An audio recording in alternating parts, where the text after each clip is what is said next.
Hello everyone, welcome back to our last series, our last episode, or the last chat on our series Thriving with Allergies. Today we will be talking about the allergies that are available in our environment and how we can protect ourselves from it, especially people who are prone to it. Today, Ijeoma from Geosafe Solutions will be joining me.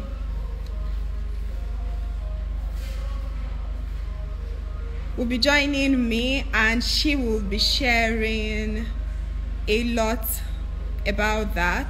I'm waiting for her to come on.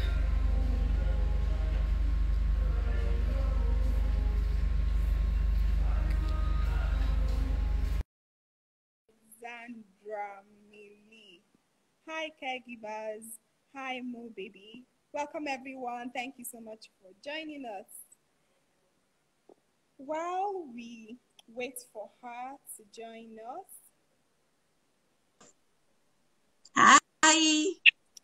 Hi. Hello. How you doing? I'm doing well. Thank you. How are you doing? I'm fine. Finally. Finally. Thank you so much for honoring our invitation, and coming to talk to us about this. I know that in Nigeria, allergy is not really talked about, which is why it's really important for us to create this awareness so that people will know, and so that those symptoms in your body that you don't know where they are from, you could start thinking in the line of, either food or environmental allergies, because it could be one of them. So would you just please briefly introduce yourself before we start? All right. So you practically said like 80% of it, but I'll just say the remaining 20. I hope you can hear me.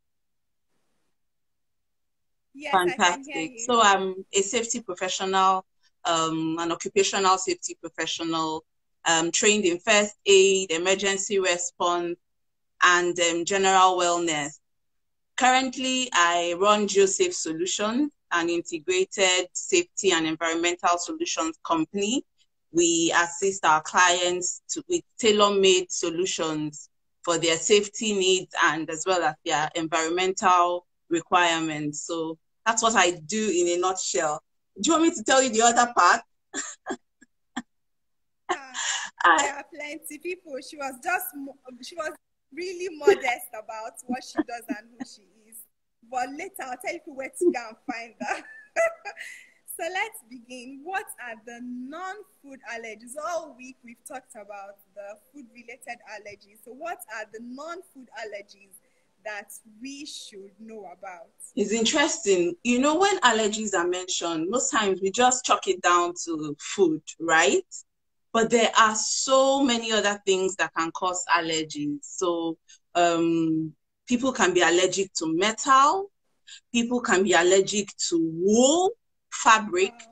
People are also allergic to dust, pollen. People are allergic to leather, right? I don't know if you remember owning any leather wristwatch, and after a while, your wrist, breaks out in some type of height. So allergies cut across basically all spectra of industries, right? People are allergic to cold. People are allergic to alcohol. Some people cannot take alcohol, so we have multiple allergies other than food. So it can be anything really. Some things that you may not be allergic to, another person will almost come down with a life-threatening allergy from that same thing, right? Wow. And there's another one, chlorine. Some people come back from swimming and it takes them 2 to 3 days to recover. They are itching, they have running eyes, so yeah. There are lots of allergens other than food. As we go on, I'm sure we'll cover more. All right then. Yes, I remember we had this conversation yesterday about even our cream, the cream we use, having some allergens that could be fatal to the health. So we have to Yeah. watch them. So what are the symptoms we should watch out for? What are the symptoms you see and you begin to suspect that this is something related to allergies, and then know that you should take away? What symptoms should we? Okay, so basically, how an allergy works is that it, I like to say, confuses your body, your immune system. And so your immune system goes into action to attack whatever it thinks that is. So it would normally present as itching. That's the very common one. So skin rashes, hives, red, painful lesions on the body. Some people report runny eyes, sneezing, itching in the throat. Those are generally the mild symptoms of an allergy. Then you can have the more severe cases where you have things like painful joints, and then we move into the extremes where we are now dealing with anaphylaxis.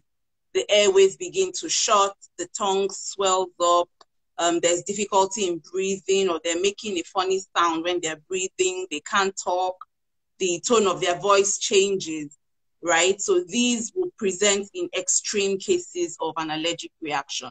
And at that point, it's become dangerous because it really needs to be attended to fast, right? So these are the presentations of an allergy. So from mild to very severe, depending. Yeah. One of the fundamental things that these specialists like you that we've had through this month, one important thing they said is this: each each allergic episode is worse than the next. So if you don't take away whatever it is you are allergic to now, if you come in contact with it again, whatever reaction you have now will be worse than the next one. So everyone, hope you're listening. We've talked about some of the things you can react to. It could be your body cream, it could be metal, it could be medication, dust, it could be fumigation, medicine. Yeah. Medicine, yes, it could medication, yes. Then it can, your estate is fumigating, or you fumigate your house and you come in and you're feeling lightheaded, or your eyes begin to water. Watch it. Just stay away for a longer time. Even insecticides for mosquito, right? Some people can. So you spray your house and you come in and your head begins to ache. Don't do that again tomorrow, or maybe stay out for longer. Right? Did you have anything to say about that? Because this is one thing we do often in our house. I was going to speak to that. Insect allergies are one of the most common non-food allergies. So bites from insects. And I was laughing because the insect is a problem. The insecticide to deal with the insect is also another problem. So one just has to be careful and just basically observe general safety when you're dealing with insecticide, right? So you don't want to be fumigating a closed space. That's a no-no. If there's going to be anybody in the house, of course, the doors need to be shut tightly. You bring in your clothes from the rails. You also make sure that all edible things, surfaces, cooking surfaces are covered, because what happens is that the particles will settle eventually. And, if it is ingested, it becomes another issue. So with fumigation, one has to be careful. People also are moving away from chemical fumigation.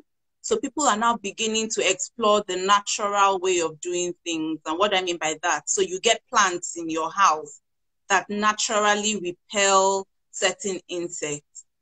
So that will, reduce your need to go in with these sometimes harmful chemicals in the name of fumigation, right? So thanks for reminding me. That's very good. Insect bites, I think, is the number 2 non-food allergy. Then along with pollen, and then we also have latex. So the stuff balloons are made of, and of course, latex, it's a problem too, because some foods are wrapped with latex, right? And so you find that people who have latex allergies, when they eat fruits that have been wrapped with materials containing latex, they also come down with allergic reactions. So that's also something to be mindful of, Yeah.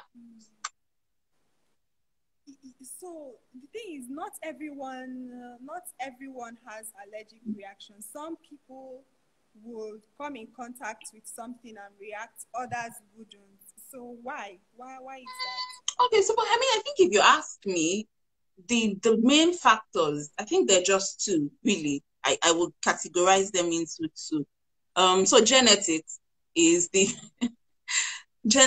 leading, will I say, factor, right? So if there's a history of an allergy in the family, somewhere in the genetic code, chances are it shows up across generations. I'll use myself as an example. On my side of the family, we have, on the allergy spectrum, we have those who react to dust mildly, and then we have those who are full-blown, who have full-blown asthma, right? So it sometimes it mustn't go from like your mother had it, you'll have it, but then it can now show up in the children, in your children, things like that. So genetics is the number 1 factor when it comes to why some people have allergy to some things as opposed to the other people. Now, how they try to explain that genetic glitch is that the body's immune system, right, is recognizing these allergens as a harmful, a foreign body, and it feels the need to attack it, right? And so it recognizes it as a parasitic worm. And so when it's now attacking it, it's now in excess, so to speak. And like you rightly said, for some other people, they come in contact with that same thing, but because their genetic code isn't wired that way, they are fine.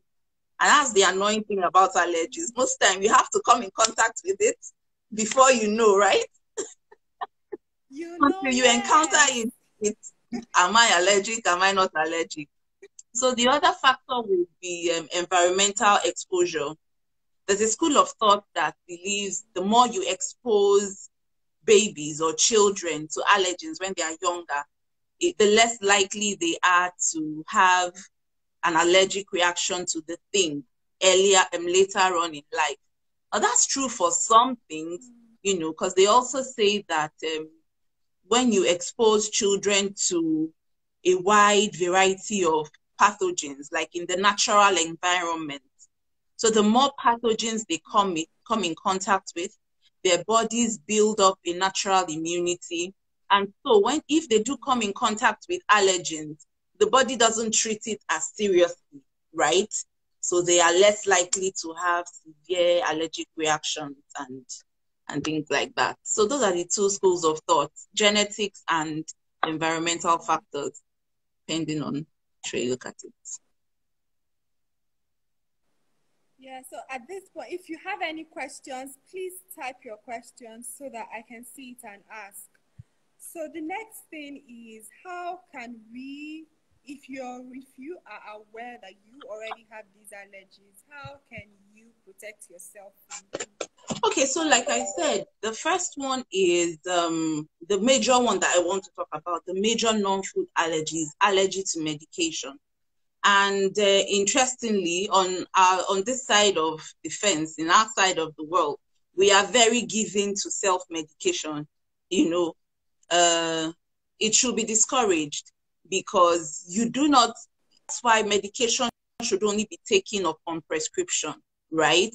So that in the event that you are allergic to a component in the medication, you get, medical attention. So what can you do if you have confirmed that indeed you are allergic to certain medication? For example, I myself, I react to, there's this class of antibiotics, the doxycycline, tetracycline, and of course, the baba of all medication that causes reaction, chloroquine. If I say chloroquine here, so on all my files, it is written in red. Every hospital I've had to go to, right? Okay, so they write it like, these are the things you're allergic to. So for medication, when you have confirmed what you're allergic to, you let your healthcare provider know. Your family members too need to also know that these are the drugs that you are allergic to. Don't self-medicate. And then also familiarize yourself with the symptoms that you have when you are experiencing an allergic reaction, right? Like we said earlier, anaphylaxis, in case some people missed it, anaphylaxis is an extreme whole body reaction where basically it's like the body starts to shut down. So you have the airways become constricted, the breathing becomes labored, there's persistent cough, right? Difficulty in speaking. In children, it presents as paleness, so they just lose color and they become sort of floppy. That's the word to describe it. So you look out for, you familiarize yourself with your symptoms so that if you're beginning to enter anaphylaxis, in fact, it shouldn't get to that point.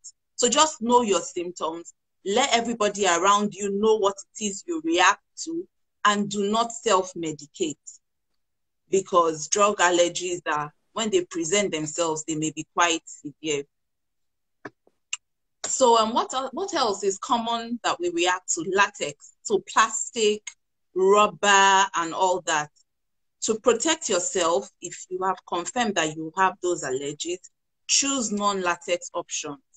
Store in glass, store in metals. They are better for you as opposed to plastic, because that can also trigger an allergic reaction. Then, like we said before, for insects, safety measures, basic hygiene.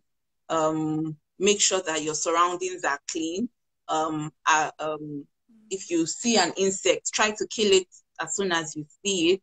Cover food containers properly. If you're going outdoors, wear appropriate clothing. Cover your legs.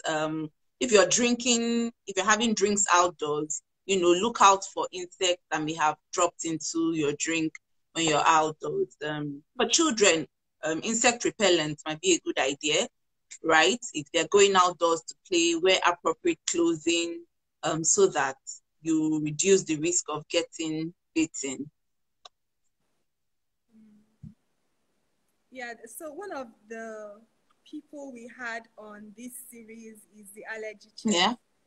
She has, she reacts to some of her allergies are airborne. Let me just put it that way. So for her to be alive outside, she would need to wear a full face mask.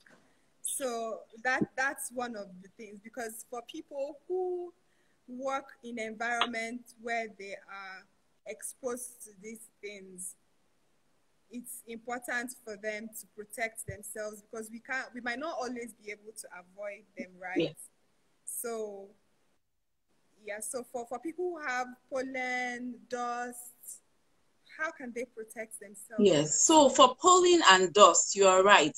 The particles are tiny and they're usually airborne. So what they can do in terms of protection will be basically to monitor the weather, right? So in Nigeria, where we are, we have basically rainy season and dry season. It's really dusty when it's dry. So you try as much as possible not to go out when it's really windy and dusty. For those who have asthma, try to have your inhaler on you at all times. If you can have more than one, so that you have one per location.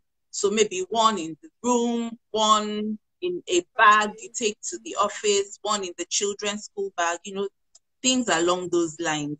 Then if you go outside, for someone who has a pollen allergy, if you go outside, try to take a bath as soon as you come in, especially if you're itchy, right?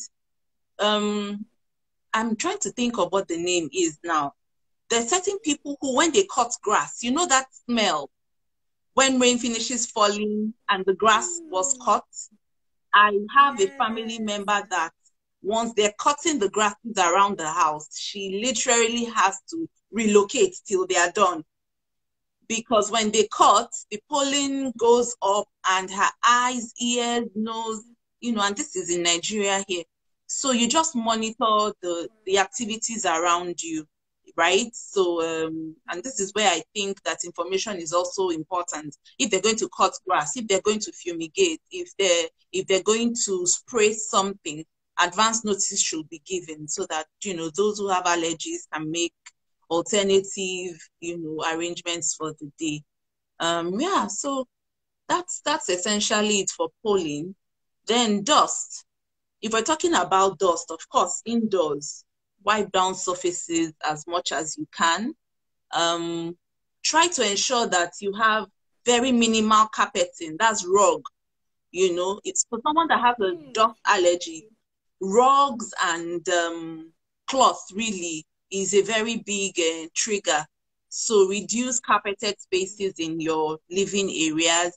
If possible, you can wrap your mattress with an anti-dust protector. Wash your blankets and your pillowcases, and your bed sheets often. Wash with hot water so it can kill whatever dust might be hiding inside. Declutter so that dust doesn't pile up, right? Yeah, those are the few safety measures people who have pollen and dust allergies, can take to reduce their episodes. Yeah, I didn't know about covering our mattresses and pillows. That's a very essential one because most mattresses have those particles, and if you're not careful, you might inhale. Well, you can't really be No, so you careful can't. during your sleep. Yes. So just I think just wrap them. the goal isn't complete elimination, right? So we want to reduce as much as possible. Another place where dust hides in our houses, can I tell you where? Our children's teddy bears. Some of those things are overlooked. You might have a teddy bear or a stuffed animal that hasn't been washed since it was purchased. And you wonder why the child is always sneezing when they hold that thing. Because 6, 7, 8 years, nobody has washed that doll baby. And it has become a storehouse of all sorts of dust, right? And you're saying this child is always having a runny nose. It could be their toys. So we should wash the toys often as well. Yeah, and your duvet. Duvet is not decoration. It shouldn't be there for 1 year without washing. Sometimes wash. Right. Yeah, Yes. yes.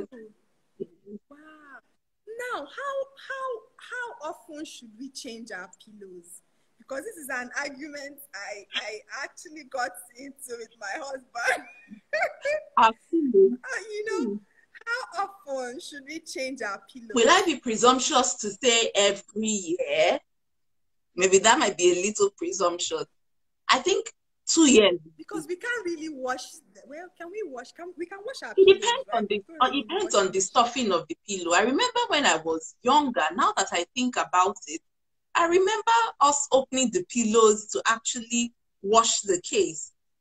So I mean, if you're not buying new ones every other year or every 2 years, try and see if you can wash it. So you test with one, I guess. You check out what's inside one, and if it's washable, there you have a solution to your problem. So you decide the frequency of washing. But I think 2 years is a fair time to have a pillow. Yeah, 2 years is a fair time. I washed some of our pillows and they are never the same again. So the more you wash them, the less they become. Yeah, I understand that. Really light and flat. but the idea is really to make sure that we are reducing the allergens to the best of our ability. So I mean, if you cannot afford to keep buying pillows, you wrap the pillows. Yeah. You That wrap was the the pillows. solution you gave. You wrap the pillows. So you can create these pockets where you just put them, and then so you can take out. So that's a business idea for Right? someone. That's a business idea for someone. So you now know why you should run that business, because it's going to save lives and help people cut down the allergens Yes. around them. Yes. So the last thing we've come to your specialty, the core of your specialty, first aid. So you've mentioned some symptoms. You mentioned anaphylaxis. You mentioned Yeah. rashes. What first aid can be given before one is taken to the hospital? Okay. So that will depend on the For extreme cases. okay. So So for yeah, extreme depend cases, on I was going to say that severity. the first aid will depend on the severity of the reaction. So, like we said at the beginning, if it's mild, things like cold compress. So take a cloth and put in cold water, tap water temperature, and apply pressure on the affected areas. So where the rashes are, if there's any swelling, cold compresses would be very helpful. Then if it's an insect bite, you want to wash off the site of the bite as quickly as possible, right? With soap with, and with water. just water. Wash off then if there's a swelling, you can apply a cold pack to the site. Now, when it comes to insect bites, I should say this. You want to be careful not to press. Try and see if you can do this, if you can hit whatever it is out. Because if you press, whatever insect it is might bite again. I don't know if you understand what I'm trying to say. So if you can hit the insect away, that's a better option. So what else can we do? You give paracetamol if the person is in severe pain, right? And then there's what we call EpiPens. I don't know if you know that what they are, NK. They contain epinephrine, right? People who are prone to anaphylaxis usually have that on their person. It's prescribed by the doctor, and they usually carry, it's just a small injection with one dose usually, so if they're exposed to any of the allergens, they quickly take a shot and then make their way to the hospital. I saw a question pop up. I don't know if we're going to take the questions at the end or you want me to take them now. So that you don't forget your train Okay, of thought. so we'll take Continue. them at the end. You Right. So if you know and you have identified your allergens, it's really the best for you to avoid them.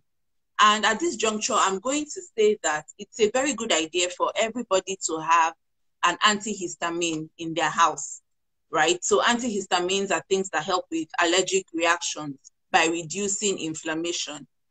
Speak with your doctor and he will recommend dose and the type to buy, right?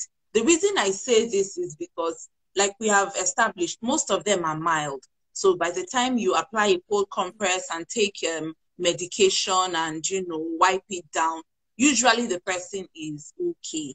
But if you don't have any antihistamine in the house or around you, someone can now go on itching for hours, and just be relatively uncomfortable. So an antihistamine is a very good addition to your family's first aid box, because in terms of first aid for allergic reactions, it's usually your first line of defense before you make your way to the hospital. Yeah. In fact, we have bottles. We had a bottle in school. We had a bottle in the room. We have a bottle in the kitchen because you don't know when we've seen the worst case. We've seen ones that landed us in the hospital. So because that was our first episode. So now we know when you give the antihistamine, usually the symptoms begin to abate, reduce. Then you can now usually go to the hospital or they usually do. Yeah. So the other thing is this: a lot of people don't know that they are cleaning detergents, or what are they called? Cleaning soaps can cause very severe allergic reactions. Please, can you talk about that? The question just reminded me. Yes. Okay, so that is a very, very valid observation. So my first daughter, actually my two kids, but with my second, we are in the process of identifying what is causing her allergic reaction. But with my daughter, my first one, I think we found out early that it was the detergent, right? So we just, when you're trying to be fancy, everybody is buying a particular brand of detergent and you go ahead and go and buy, right? So with that, I would say observe. You have some that are written as suitable for sensitive skin. You see the footnote, will not cause an allergic reaction. It's the anti-inflammatory, that they put certain ingredients in them that will make you not to have an allergic reaction. I will recommend that you read labels before you purchase. I won't say that there are any that are designed for people with allergies, but you should just look out for those that say that that's what they do. That's your best bet, as opposed to going for the generic ones. They are usually a lot more expensive. That's another downside to it. Those ones that are suitable for sensitive skin, they are usually more expensive than the regular ones. So if you think that your detergent is causing an allergy, your best bet is to observe. And if you have confirmed that, you might want to switch brands around and see how you get on. Yeah, so are there specific chemicals we should watch out for? Do you know of any specific chemicals we should watch out for in our cleaning? Yeah, I'm going to get back to you on that, because I think there's one culpable chemical that they're still debating as to whether it is an allergen or not. So I'll get back to you on that. But if I find out, if they've arrived at a conclusion, before I'll say now, they'll say it's me that said. We'll take their word for it for now. We'll take their word for it for now. So what we are doing is, for all the episodes on the series, we are developing an ebook. So all our experts will get a chance to review their transcript, so you can now add that when you check. So everyone, watch the space, watch her space. The transcription to this her life is going to be on her page, so you see the updates. Thank you.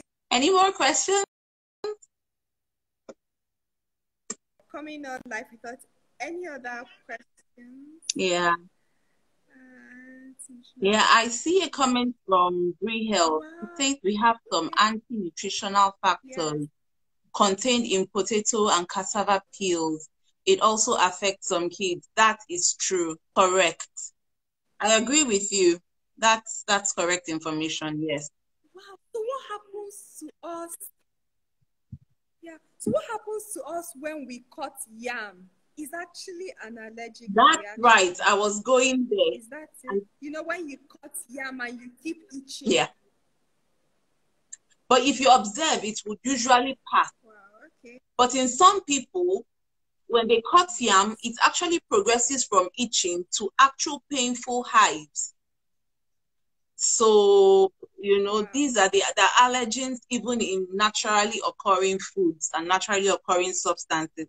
So it's not just chemical. Even in the natural space, we have allergens. So observation is your best bet, and then followed by reduction, then elimination where possible. Yeah, where possible. Yeah. Thank you so much. Her handle is Geosafe Solutions Nigeria, and her personal handle is Ijeoma Yes. Agunwah. Thank Thank you so you. much, Thank you. everyone who joined us. Bree Health, thank you. Do you want to say thank you to your people Yes, here? so thank you guys. Thank you so much. If you have any other questions, you can send me a DM or send Machi and I'll get back to you. Thanks for joining us. Thank you.